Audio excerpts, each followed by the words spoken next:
everybody, I'm Jeremy Cordeaux. Peter Clayton's behind the camera. Amber's still with us. I am. Yes. Lucky My you. beautiful daughter, as she says.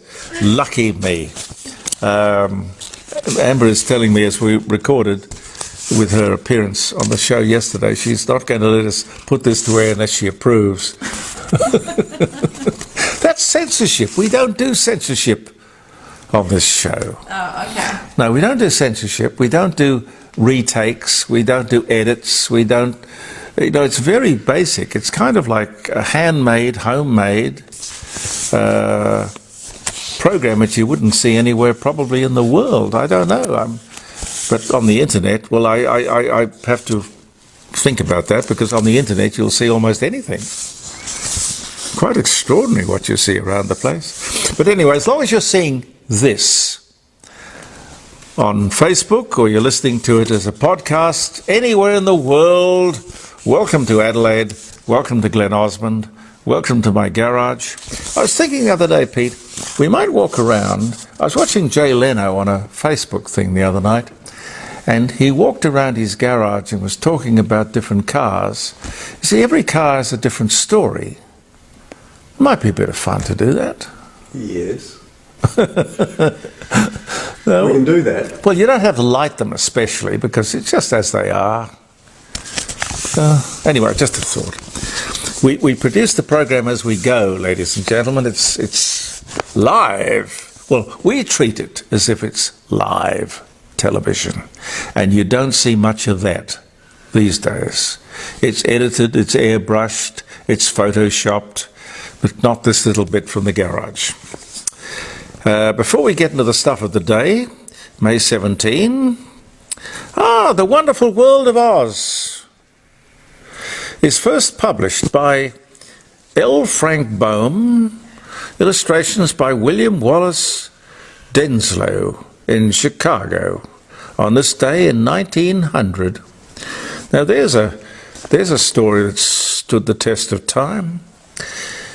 1970, anonymous buyer purchases on the same day, mind you, one of the pair of ruby slippers worn by Judy Garland in The Wizard of Oz for $15,000 at MGM Studio. There was an auction they had, and he, the anonymous purchaser, donates them to the Smithsonian Institute. Wow. May 17. Donna Summer, American disco and pop singer, songwriter.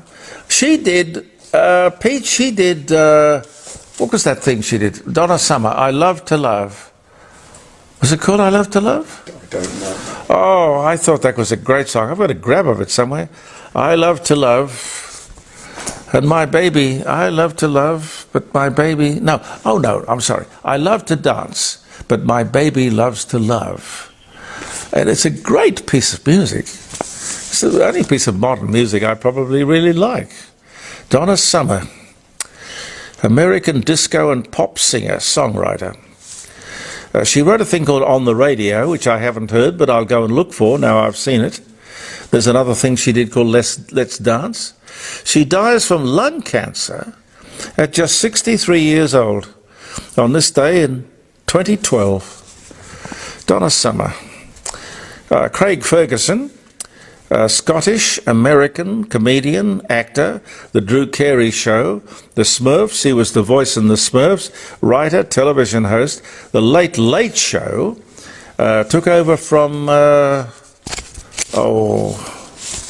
maybe it was Dave Letterman? Pete, do you remember? No. But one of those people, he did a good job. 2005 to 2014, born in Glasgow, Scotland, on this day in 1962. I liked what he did. I've seen a few of his shows because he went on the air every night and tried to get the sack. And there's something wonderful about watching somebody who doesn't care about getting the sack. Because the moment you start worrying about, somebody's going to sack me if I don't toe the line or say the right thing or smooth the right you know.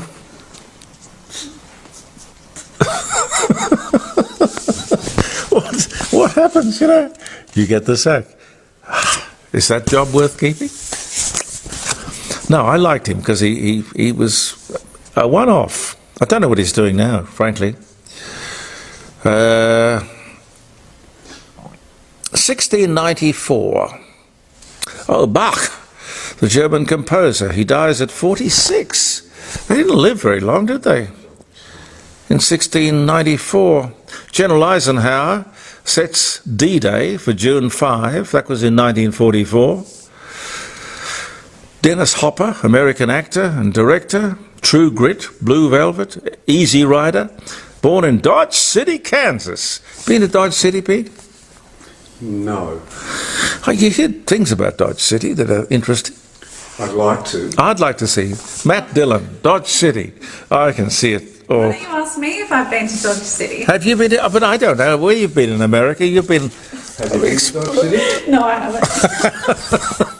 Amber, thank you. You are. Thank you. But Dennis Hopper is the son of Hedda Hopper.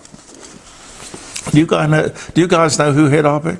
Hedda Hopper was one of the very first gossip columnists. She would write, and she had access to all of the scandals around Hollywood and show business in America. Everyone was terrified of Hedda Hopper. She could make you or break you. Very, very powerful lady. Dennis Hopper, her son. He died in 2010. He was born 1936.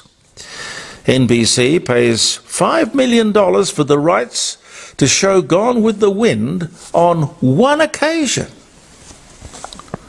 That was in 1975. Well, I bet they made more than their money back from that. I guess they would. The first atomic reactor system.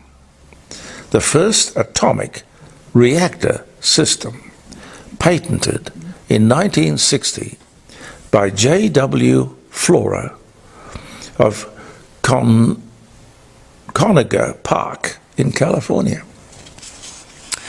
If we don't go down the trail of nuclear power, clean, readily available, cheap energy, we're nuts.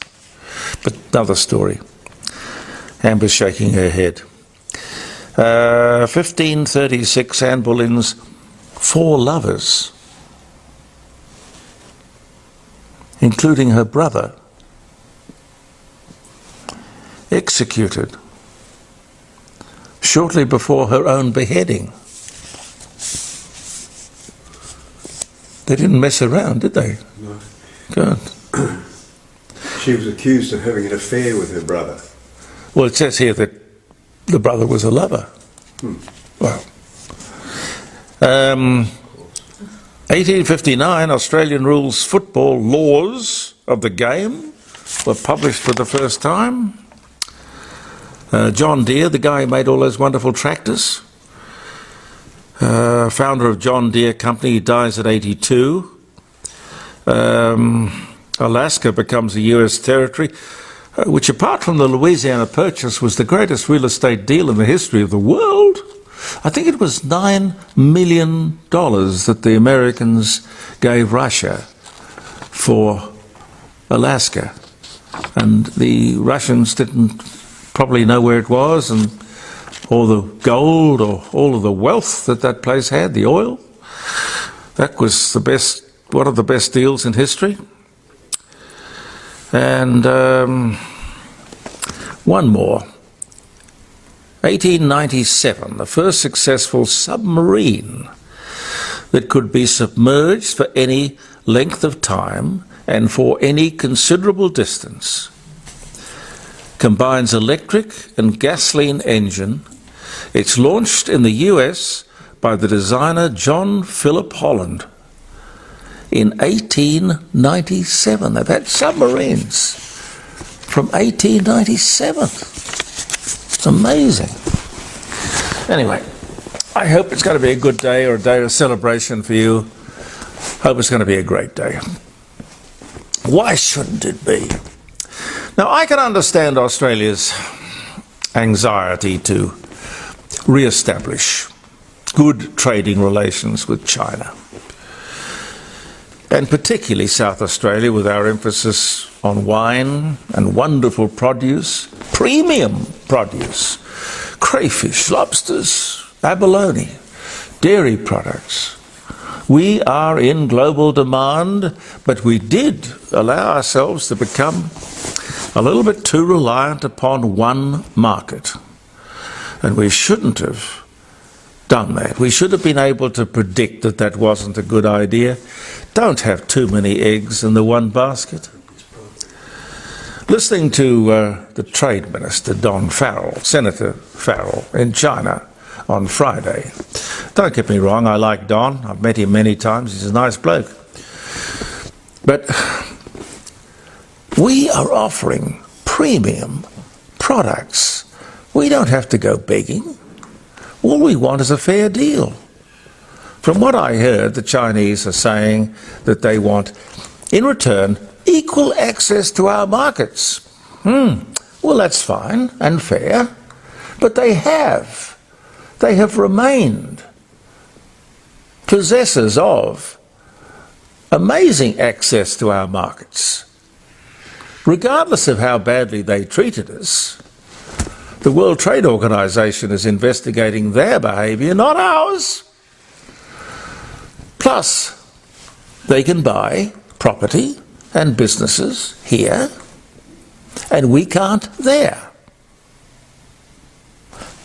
Don, tell them that's not fair. That isn't right. Another strange story about running down, and I can't remember whether it was about a month ago, I think it was. It came up before.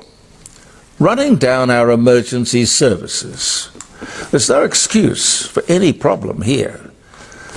This time it's for the emergency services helicopters, which are pretty much the same as the ones that the police use. The truth is that we all maintain and manage infrastructure of this nature. We pay a fortune. The government is paid very well through the Emergency Services Levy. Now remember that, because the journalists who've been writing this story up can't remember back in the 80s when the Emergency Services Levy was put in and for why, which is why it doesn't calculate or come to mind in any of the stories. This was put in place to maintain and replace all the gear for all emergency services on an ongoing basis. There is no story here. There's no justification for hitting the community for new helicopters or anything else for that matter. What we do need, however, is a forensic accountant, because I do suspect that all the money paid by every property owner in South Australia is just paid into consolidated revenue and is not directed specifically, hypothecated I think is the word, to the emergency services for which it is specifically collected. Now that is a scandal. But have you heard anyone, apart from us in the court of public opinion, talking about it? Moira Deeming has been expelled from the Victorian Parliamentary Liberal Party, as you probably would have heard. The Victorian Liberal Party and the Tasmanian Liberal Party, and I think you could probably say the South Australian Liberal Party, and probably the New South Wales Liberal Party, they're all in various stages of disarray. They really are.